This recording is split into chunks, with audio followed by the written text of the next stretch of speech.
Assalamualaikum warahmatullahi wabarakatuh. Pada kesempatan kali ini saya akan mempresentasikan hasil tugas UAS mata kuliah Akuntansi Manajemen dengan studi kasus pada PT Boga Sejahtera, khususnya pada produk EcoWork. Dalam pembahasan ini saya akan menjelaskan mengenai perencanaan laba, evaluasi efisiensi bahan baku, keputusan make or buy, serta analisis strategis dan proyeksi laba perusahaan. Adapun gambaran kasusnya, PT Boga Sejahtera merupakan perusahaan manufaktur yang memproduksi kemasan makanan ramah lingkungan. Perusahaan meluncurkan produk baru bernama EcoWrap yang menggunakan plastik daur ulang. Sepanjang tahun, manajemen menghadapi beberapa keputusan yang saling berkaitan. Di awal tahun, perusahaan melakukan perencanaan laba, kemudian di pertengahan tahun melakukan evaluasi efisiensi biaya, dan menjelang akhir tahun perusahaan harus mengambil keputusan strategis mengenai produk komponen. Karena itu, kasus ini dapat dianalisis menggunakan beberapa konsep dalam akuntansi manajemen. Adapun perencanaan labanya, pada bagian pertama diketahui harga jual EcoWrap adalah 5.000 per unit, biaya variabel dengan 3.000 per unit, dan biaya tetap yaitu dengan nominal 40 juta per bulan. Dari data tersebut, margin kontribusi per unit adalah 2.000.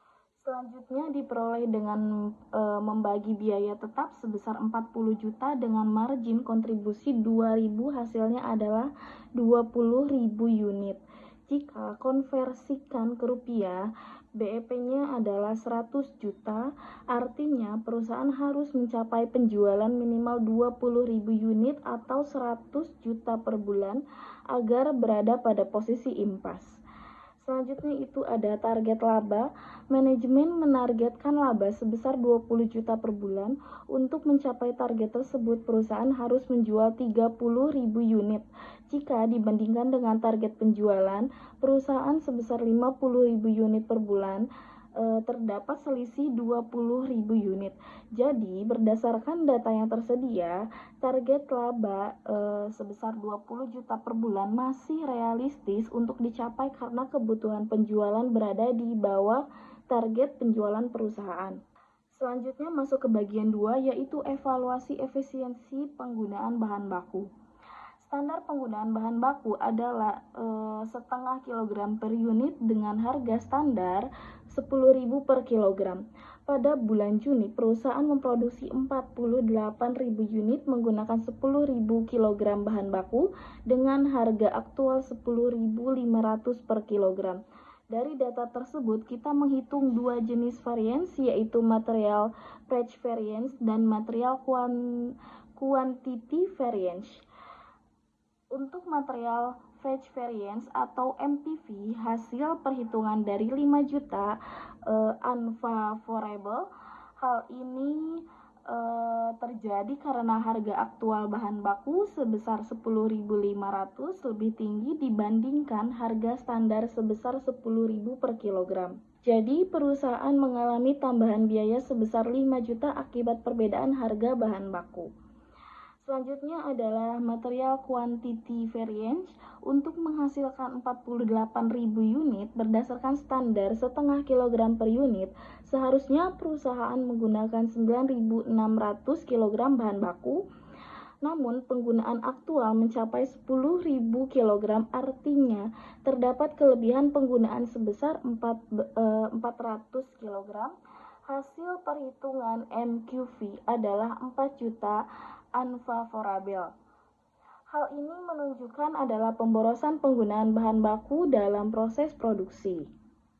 Dari dua variance tersebut dapat dilihat bahwa total selisih biaya bahan baku adalah 9 juta unfavorable. Manajer produksi menyatakan bahwa seluruh selisih disebabkan oleh kenaikan harga plastik daur ulang di pasar. Menurut hasil analisis, pernyataan tersebut tidak sepenuhnya benar. Memang terdapat selisih harga sebesar 5 juta yang berkaitan dengan kenaikan harga bahan baku.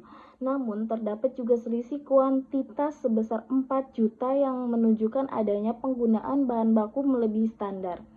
Jadi perusahaan tidak hanya perlu menghadapi masalah kenaikan harga, tetapi juga perlu memperbaiki efisiensi penggunaan bahan baku.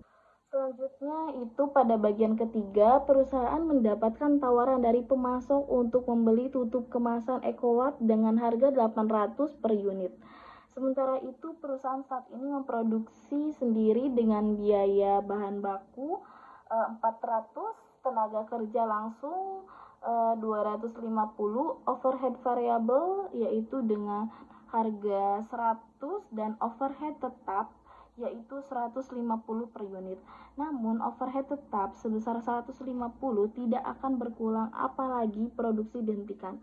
Oleh karena itu, biaya tersebut tidak termasuk biaya relevan dalam pengambilan keputusan. Selanjutnya itu ada hasil keputusan make or buy. Setelah mengeluarkan biaya tetap yang tidak relevan, biaya relevan produksi sendiri adalah 750 per unit. Jika membeli dari pemasok, perusahaan harus membayar 800 per unit. Jadi produksi sendiri lebih murah sebesar 50 per unit. Dengan kebutuhan 50.000 unit per bulan, perusahaan dapat menghemat 2,5 juta setiap bulan jika tetap memproduksi sendiri. Jadi, berdasarkan pertimbangan finansial saat ini, keputusan yang lebih tepat adalah mempertahankan produksi internal. Selanjutnya, perusahaan berencana meningkatkan kapasitas produksi sebesar 20% per tahun depan. Menurut saya, keputusan investasi tersebut tidak cukup hanya melihat adanya peluang peningkatan produksi. Manajemen juga perlu mempertimbangkan permintaan pasar, kemampuan modal, kapasitas mesin, tenaga kerja, dan ketersediaan bahan baku, serta biaya tambahan yang mungkin muncul. Berdasarkan data sebelumnya, penjualan saat ini sebesar 50.000 per unit, sedangkan BP hanya 20.000 unit, jadi perusahaan memiliki margin of safety sebesar 30.000 unit atau 60%. Artinya kondisi penjualan ini sangat cukup aman, tetapi keputusan investasi tetap perlu dilakukan berdasarkan proyeksi permintaan yang realistis. Selanjutnya ada perbaikan operasional karena perusahaan mengalami metrik quantity variance yang unfavorable, maka diperlukan langkah perbaikan agar masalah tersebut tidak terus berulang.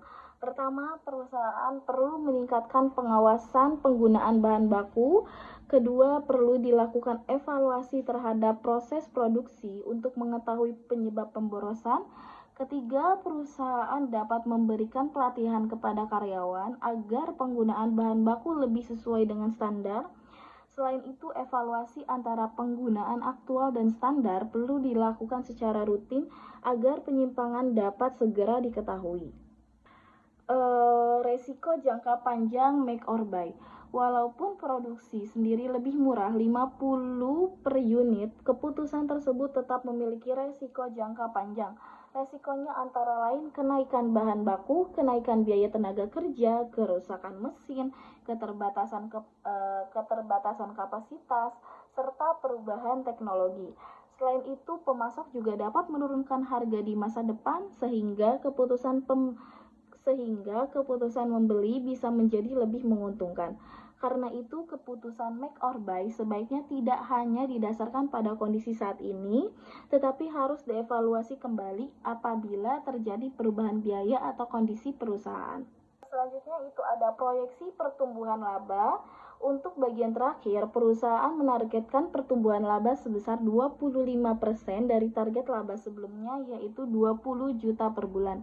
Kenaikan 25% dari 20 juta adalah 5 juta, sehingga target laba baru menjadi 25 juta per bulan. Dengan biaya tetap 40 juta dan margin kontribusi 2.000 per unit, perusahaan harus menjual 32.500 unit per bulan untuk mencapai target laba tersebut. Jika dibandingkan dengan target penjualan saat ini sebesar 50.000 per unit, kebutuhan 32.500 unit masih berada di bawah target. Jadi, target pertumbuhan laba sebesar 25% masih realistis untuk dicapai. Adapun kesimpulannya, berdasarkan seluruh analisis yang telah dilakukan, dapat disimpulkan bahwa produk EcoWrap memiliki potensi yang cukup baik. Pertama, BEP perusahaan berada pada 20.000 unit, sedangkan target penjualan mencapai 50.000 unit. Kedua, target laba 20 juta dapat dicapai dengan penjualan 30.000 unit. Ketiga, perusahaan mengalami variance bahan baku yang unfavorable, baik dari sisi harga maupun kuantitas, sehingga efisiensi bahan baku masih perlu diperbaiki. Keempat, keputusan produksi sendiri komponen masih lebih menguntungkan secara finansial dengan penghematan 2,5 juta per bulan. Dan terakhir, target pertumbuhan laba 25% masih realistis karena perusahaan hanya membutuhkan penjualan 32.500 per bulan. Dari studi kasus ini dapat dilihat bahwa akuntansi manajemen tidak hanya digunakan untuk menghitung biaya, tetapi juga untuk membantu manajemen dalam mengambil keputusan. Melalui analisis BEP, perusahaan dapat menentukan target penjualan. Melalui analisis varian, perusahaan dapat mengetahui penyebab ketidakfisienan.